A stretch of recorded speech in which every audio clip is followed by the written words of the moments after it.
बुलबुल को गुल मुबारक, गुल को चमन मुबारक, रंगीन तबीयतों को रंगे सुखन मुबारक।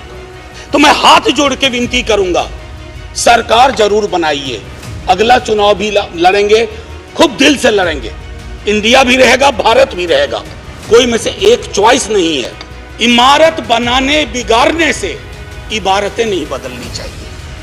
हमारा जज्बा वही होना चाहिए जो ओथ ऑफ टेनिस कोर्ट में जवाहरलाल जी, हमारे फर्स्ट प्राइम मिनिस्टर, ने कहा। आओ कि आज गौर करें इस सवाल पर, देखे थे हमने वो हंसी ख्वाब क्या हुए। दौलत बढ़ी तो मुल्क में अफलास क्यों बढ़ा, खुशहाली आवाम के असबाब क्या हुए। जो अपने साथ साथ चले कुएदार तक, वो दोस्त वो रफीक वो अहबाब क्या हुए। क्या मोल लग रहा है शहीदों के खून का, क्या मोल लग रहा है शहीदों के खून का, मरते थे जिन पे हम वो सजाए याब क्या हुए। बेकस बरहनगी को कफन तक नहीं नसीब, वो बादा आए अतलसों के मुखाब क्या हुए। जमहूरियत नवाज बशर दोस्त अमन ख्वाह, खुद को जो खुद दिए थे वो अलकाब क्या हुए। मजहब का रोग आज भी क्यों लाइलाज है, मजहब का रोग आज भी क्यों लाइलाज है, वो नुस्खा हाय नादिर नायाब क्या हुए। हर कूचा शोला जा रहे हर शहर कत्लगाह, यकजहती हयात के आदाब क्या हुए। सहराए तीरगी में भटकती है जिंदगी, उभरे थे जो उफक पे वो माताब क्या हुए। मुजरिम हूं अगर मैं तो गुनहगार तुम भी हो, मुजरिम हूं अगर मैं तो गुनहगार तुम भी हो, रहबराने कौम खताकार तुम भी हो। आज सुबह माननीय सभापति महोदय ने कहा था कि ह्यूमर वगैरह हमारी जिंदगी से चला गया, तो मुझे स्मरण है, ये किताब में एक ही किताब लेके आया हूं, ऐसी 5 किताबें हैं कॉन्स्टिट्यूएंट असेंबली डिबेट्स की। तो इसमें सर ऐसी 5 किताबें हैं कॉन्स्टिट्यूएंट असेंबली डिबेट्स। सो माननीय उपसभापति जी, एक मिनट प्लीज, माननीय उपसभापति जी, 75 कैसे बनाया जा रहा है मेरी समझ में नहीं आ रहा है, क्योंकि अगर हम कॉन्स्टिट्यूएंट असेंबली से 75 जोड़े तो 2021 में पूरा होता है, अगर आजादी से जोड़े तो 2022 में पूरा होता है, और अगर पहली लोकसभा से जोड़े तो वो 2027 में पूरा होता है। तो ये 75 की गणना कहां हुई, किस ज्योतिषी ने की, मुझे नहीं पता। मेरे हिसाब से 75 नहीं है, लेकिन 75 वाली फील में अपनी बात रखूंगा। हाँ, तो माननीय उपसभापति जी, हुआ यूं कि सरोजनी नायडू जी को बुलाया गया बोलने के लिए संभवतः 11 दिसंबर 1946 को। कम लोगों को यहां पता होगा कि सरोजनी नायडू जी बिहार से चुनकर संविधान सभा में आई थी। तो उनको चेयरमैन साहब ने कहा कि अब बुलबुले हिंद, नाइटिंगेल ऑफ इंडिया आएंगी, लेकिन कविता में अपनी बात कहेंगी, प्रोज में नहीं कहेंगी। उन्हें थोड़ा बुरा लगा, मजाक में ही सही, उन्होंने कहा कि आपका अब ये व्यवहार, आपका ये कहना अनकॉन्स्टिट्यूशनल है। तो उन्होंने कहा नहीं, फिर भी सुनाना होगा। तो उन्होंने एक चीज सुनाई जो मैं पेश नजर कर रहा हूं माननीय सभापति जी को। सुबह बड़ी बेसब्री से वो कह रहे थे कि ह्यूमर चला गया, तो उन्होंने सुनाया कि बुलबुल को गुल मुबारक, गुल को चमन मुबारक, रंगीन तबीयतों को रंगे सुखन मुबारक। तो ये मैं ये बता रहा हूं कि ये हमारा ध्येय था। अब सुबह चर्चा की, हमारे लीडर ऑफ द हाउस ने बड़ी खूबसूरत चर्चा की और जिक्र किया सर्वपल्ली राधाकृष्णन का। यहां है, यहां है, ठीक सामने सर्वपल्ली राधाकृष्णन। उन्होंने एक बात कही थी और मैं वो श्लोक पढ़ना चाहता हूं। मृदुना दारुणं हंति मृदुना हंत्य दारुणम, मृदुना दारुण हंति मृदुना हंत्य दारुणम, ना साध्यं मृदुना किंचित तस्मात् तीव्रतरं मृदु। इसका आशय यह है माननीय सभापति उपसभापति जी कि अग्रेशन से, अग्रेसिव बिहेवियर से आप चीजें हासिल नहीं कर सकते। इस देश में मेरे विद्वान साथियों ने उधर से उपलब्धियां गिनाई, हमारे कुछ विद्वान साथियों ने यहां से कमियां गिनाई। मैं दोनों के बीच में चुनौतियां गिनाना चाहता हूं। चुनौतियों की वजह से आज हम यहां हैं, और सिर्फ हम ही नहीं हैं, 140 करोड़ लोगों का यह भवन है, चाहे नया वाला हो या पुराना वाला हो। तो आज के दिन ये मेरी ओर से एक विदाई भाषण भी है, अपने दल की ओर से इस इमारत को, जिस इमारत में हिंदुस्तान की तकदीर लिखी गई संविधान सभा के माध्यम से, और वो तकदीर लिखने वाले संकीर्ण दायरों में नहीं सोचते थे। मैं उस पर आऊंगा थोड़ा 2 मिनट के बाद। माननीय सभापति जी, बहुत चर्चा होती है, 47 में बंटवारा हुआ था इस देश का, बंटवारे के बावजूद उतनी घृणा, उतनी नफरत, पीड़ा के बावजूद नहीं थी। अभी हाल में एक रोमिला जी की किताब आई, वो कहती हैं बड़ी खूबसूरती से, have we moved from integrated nationalism to segregated nationalism? क्या हम एकीकृत राष्ट्रवाद से एक विभाजित विखंडित राष्ट्रवाद की ओर बढ़ रहे हैं? क्योंकि यह इमारत, इसकी बुनियाद मेलजोल पे है, इसकी बुनियाद में बंटवारे के बावजूद बंटवारा नहीं हुआ। तो मैं हाथ जोड़ के विनती करूंगा, सरकार जरूर बनाइए, अगला चुनाव भी लड़ेंगे, खूब दिल से लड़ेंगे, इंडिया भी रहेगा, भारत भी रहेगा, कोई में से एक चॉइस नहीं है, क्योंकि हमको इंडिया भारत करके जम्बू द्वीप तक नहीं जाना है। मैं सिर्फ इतना कहूंगा कि वो जो मेलजोल की सीमेंट है उसका खात्मा हो रहा है, उसको बचाइए। माननीय सभापति जी, मैं 2 व्यक्तियों के मध्य में अपनी कुछ बात रखना चाहता हूं। संविधान सभा में ऑब्जेक्टिव रेजोल्यूशन जवाहरलाल जी लेके आए, और संविधान सभा में जब ड्राफ्ट सबमिट हुआ तो BR अंबेडकर ने वो ड्राफ्ट सबमिट किया।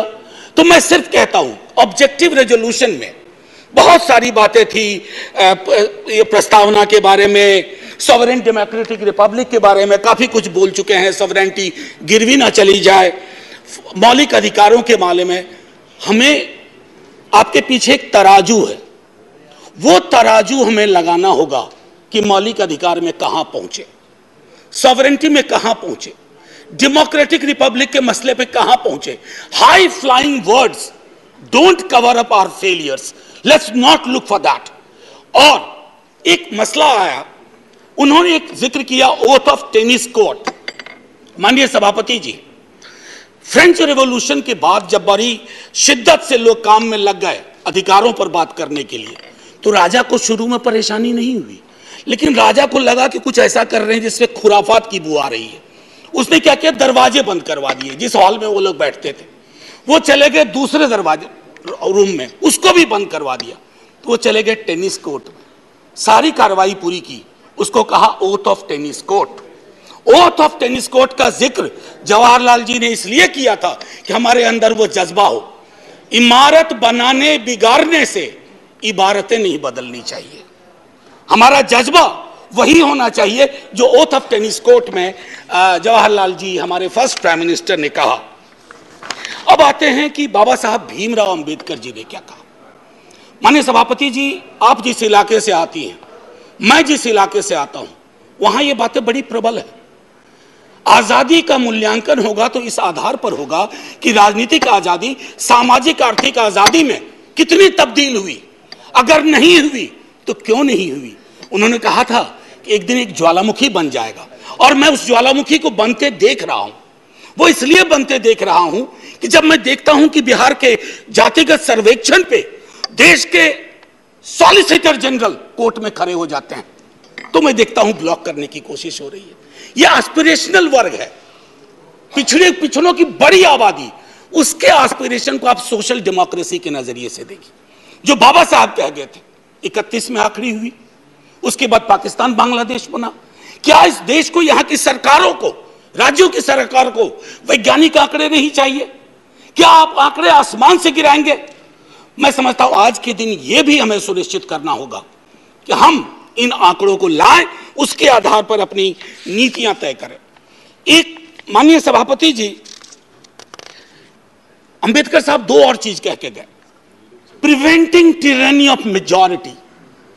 मैं बार बार इस सदन में कह चुका हूं कि मेजॉरिटी बेहद आवश्यक चीज है, मेजॉरिटी के बिना सरकार नहीं चलती है, लेकिन मेजॉरिटी और मेजॉरिटेरियनिज्म में फर्क है।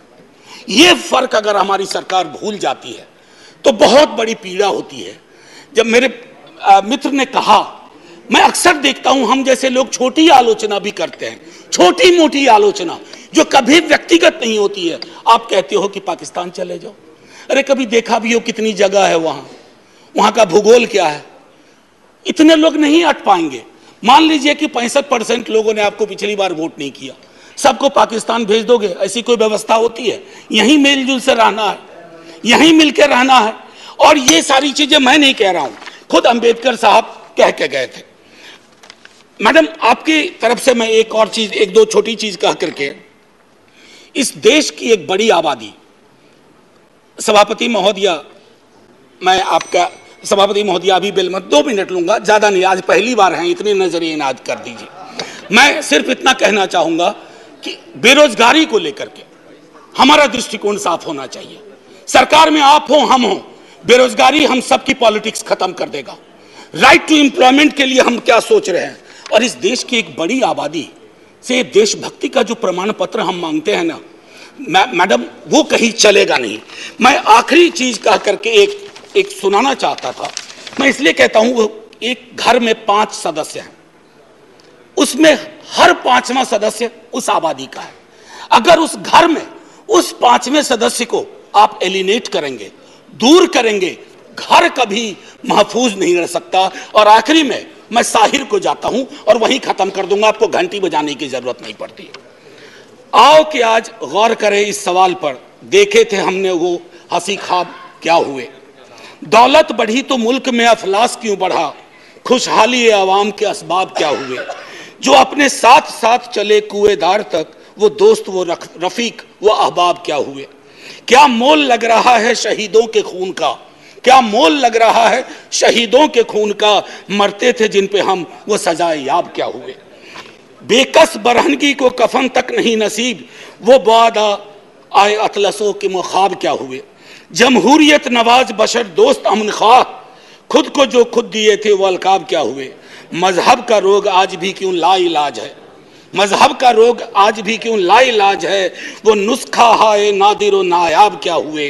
हर कूचा शोला जा रहे हर शहर कत्लगाह, यकजहतिया हयात के आदाब क्या हुए। सहराए तीरगी में भटकती है जिंदगी, उभरे थे जो उफक पे वो माताब क्या हुए।